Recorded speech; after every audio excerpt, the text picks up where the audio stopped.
जब तक रंगों में लहू ये बहेगा, मेरे जिस्म का एक एक कतरा दुश्मन से लड़ता रहेगा।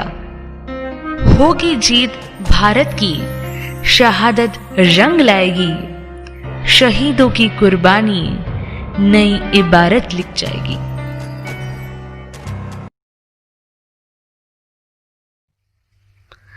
देखो ना दादाजी, बीजी और माँ मेरे पीछे ही पड़े हैं। मुझे नहीं बनना कोई रसोई चूल्हा चौका। मुझे तो अपने पापा की तरह देश का सिपाही बनकर देश की रक्षा करनी है। पर मैं एक लड़की हूँ, इसलिए मुझे ये सब सीखना ही है, ऐसे ये दोनों कहकर मेरे पीछे ही पड़े हैं। अब आप ही इन्हें समझाइए ना। ऐसा कहकर 10 साल की नन्ही अमनप्रीत अपने दादाजी से लिपट जाती है। दादाजी भी अपनी नम आंखों को पोंछते हुए दोनों को डांटते हुए कहते हैं, क्यों मेरे लाड़ों के पीछे पड़े हो? यदि ये देश की सेवा करना चाहती है तो मैं इसे खूब पढ़ाऊंगा, खूब लिखाऊंगा, बड़ा अफसर बनाऊंगा। की फर्क पड़ता है कि कुड़ी है कि मुंडा?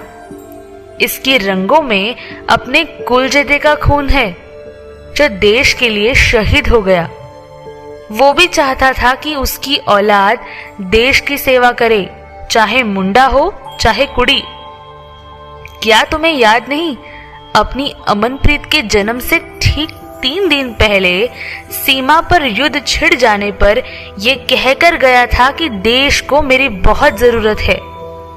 शादी के 10 वर्षों बाद जिस पहली औलाद का इंतजार था, उसका मुख ना देख सका और उसके जन्म से ठीक 1 दिन पहले ही देश के लिए शहीद हो गया। अपने देश के लिए अपनी जान दे दी और तिरंगे में लिपटा हुआ ही अपनी बेटी से पहली बार मिला। मुझे गर्व है अपने बेटे की शहादत पर।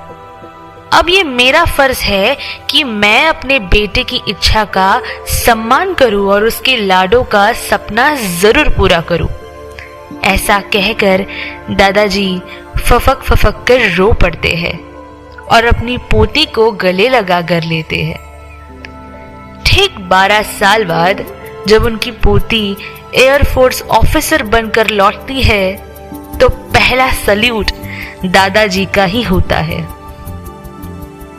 ये कहानी एक सच्चे देशभक्त जो देश के लिए शहीद हो गए उनसे प्रेरित है। नमन करती हूँ ऐसे देशभक्तों को। जय हिंद, जय भारत।